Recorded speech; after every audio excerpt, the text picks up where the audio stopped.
Hello. It's a big pleasure to welcome on stage Dr. Jaime Gonzalo, the VP for Huawei Consumer Cloud Service Europe. He has 12 years experience in such leading companies as Google, Electronic Arts, and others.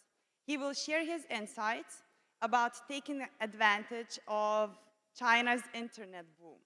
So, welcome. Welcome, everybody. Let me just grab some tool to pass the slides. Okay, so I wanted to start with one business quote that said, "Do not underestimate your potential." Then it said, "That is your boss's job." Yeah. But the thing is here, this is what the presentation is about. We are going to talk about the huge potential of your app, your game, your service in a market like China that, with the right partner and with the right understanding of the basic, is not so complex. Okay, so let's start with why we call a China mobile boom. Why is it happening a mobile boom? Well, the reason is that we have 20% of the world population, that is not news, we know that have 30% of the smartphones in the world. 20% people, 30% smartphones. Smartphones are popular in China, right? So we're talking about 720 million phones. In a couple of years, going to be close to 900 million phones.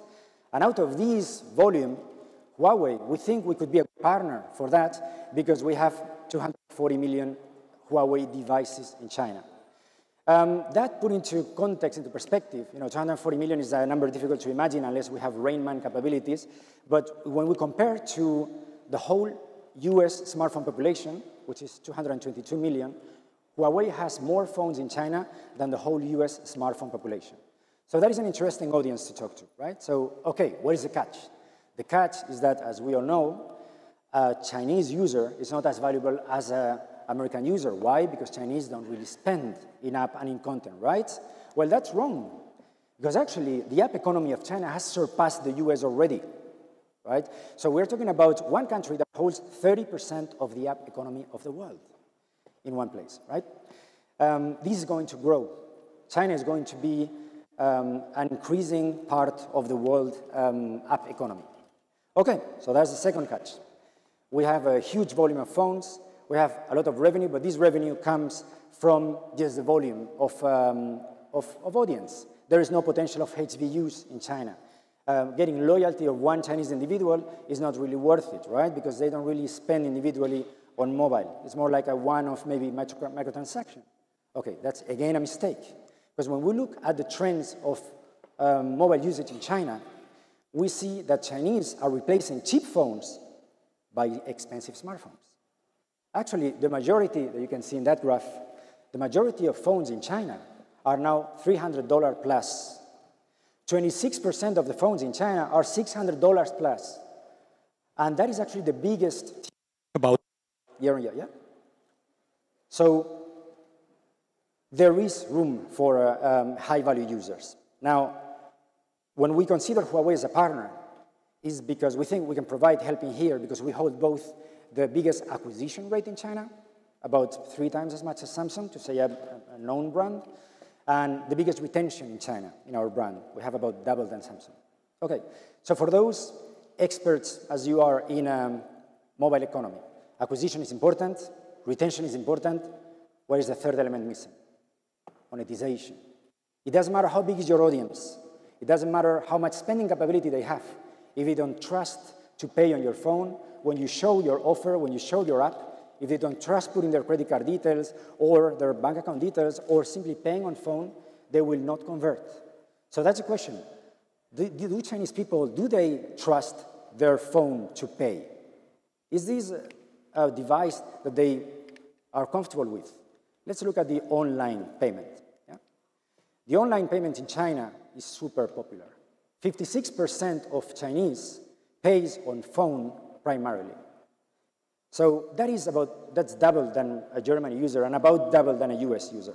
Which means is that when you take an individual from the US, an individual from China, and they're exposed to the same offer of your product, the Chinese user is twice as likely to become a monetized user than an American one.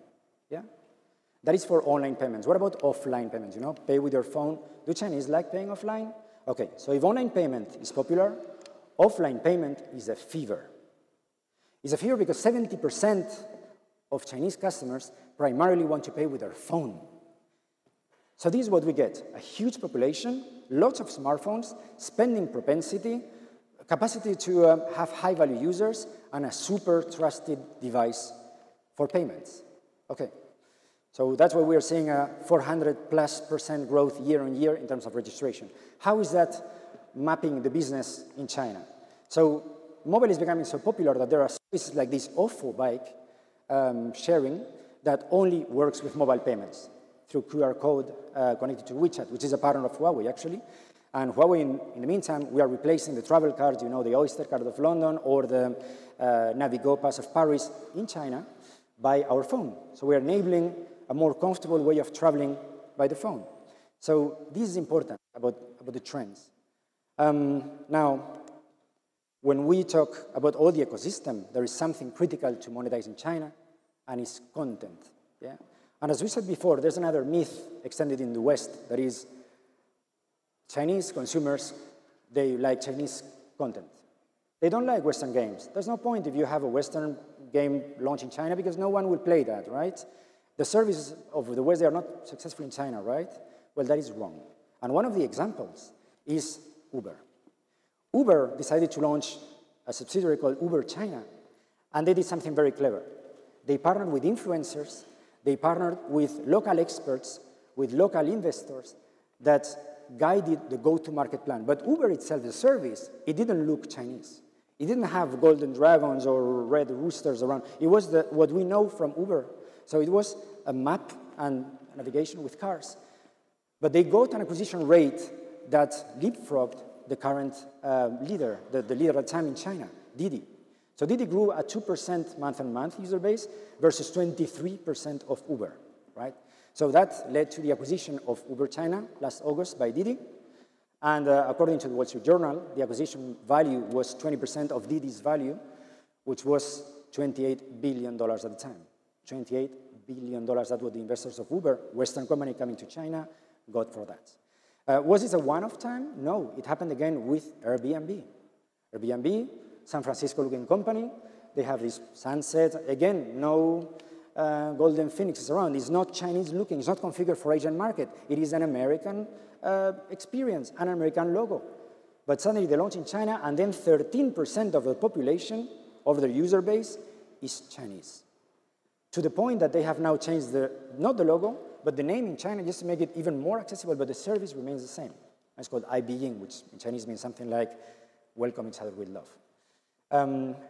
Very interesting cases. Okay, these are services. What about games? Okay, so games, this is an interesting bit. Out of the top 10 games in China, 3 in the top 10 are Western. And these Western games, they have not been localized so that they look Chinese. No, they are the same as we have here. Games about barbarian tribes, games about medieval fantasy fighting, yeah? The interesting part here is that out of this $10 billion market, the main success for Western companies happens on Android. 7 out of the top 100 iOS games in China are Western. 16 out of the top 100 Android games are Western, about double the number. But this double number makes 7 times the revenue. 15% of these $10 billion correspond to Western games. We'll talk about Android. So developers of Western games, don't make the mistake of thinking that Chinese don't like your content. They like quality, they invest on quality, and it's a very interesting audience. Okay, so the last part is understanding the ecosystem. This is critical for China. We have seen that you can succeed with the right product, the right experience, but you need someone, to help you. Something happened. Okay, I'm going to talk about that. So there's a big fragmentation in China. The good thing is that, one, these stores are not cross-exclusive. So launching in China, it means that you can conquer the whole market. And second good thing is that Huawei holds one of the top 4, top 3, or even is actually the second biggest store in China. So we can help you with that. We're talking about a store with 45 billion downloads and 600 million users. Yeah? How to do that? We have this portal called Developer. Developer Alliance is the key that opens all the gates of the Great Wall. And why we say that is because in that simple destination, that, by the way, is free to register, we don't charge anything to developers, you can find all the publishing tools for your game, your app, your VR content, your wearable content, your tablet, whatever is your content, you can publish, you can monitor from there. You have all the APIs for the haptics, for dual camera, for pressing. You have the possibility to send push notifications, and we have said to a population that is larger than the whole US smartphone population. So imagine what happens when you send a push notification to that kind of audience. Yeah? You can test, you can monitor the ID of the user. So that holds a whole ecosystem. 240,000 developers are already part of it. And last year, we paid $400 million net to these developers. So there's no reason that your quality idea, your quality content is not part of that in the future. Now, the cherry on the cake, the interesting part is how Huawei understands partnerships. There are some companies in the West that understand a partnership like, okay, send me your app, we'll put it somewhere. If it becomes top grossing, it will be visible. If not, well, good luck. We don't understand like that. For us, partnership, it means, first of all, if we believe in your concept, we will invest in you. Last year, Huawei paid $30 million to developers in terms of reaching the level of quality that we want for our users, because that is what it's all about for Huawei.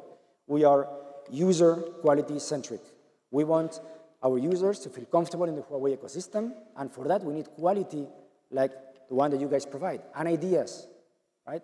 So we invest in you, and then we will give you the opportunity, the eyeballs, the marketing exposure, the influencer events, anything that we consider you deserve in order to be successful, okay? So now, the best part of all, how do we make this happen? How do we start talking together?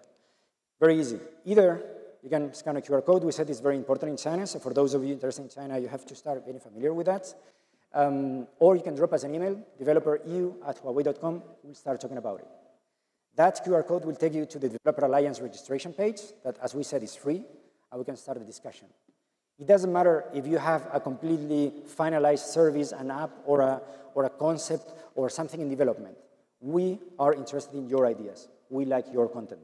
There is a huge potential, as we said, in China, huge of success happening around us, and Huawei really needs you guys for our consumers. Okay? I think that we have one last minute for one question in case there's anything that cannot be solved, but otherwise, our stand is just outside this door, so we can discuss offline as much as needed, or drop us an email of anything if any of my ideas was not clear. Thank you very much. Thank you for your attention. Hope you enjoyed the keynotes. Bye.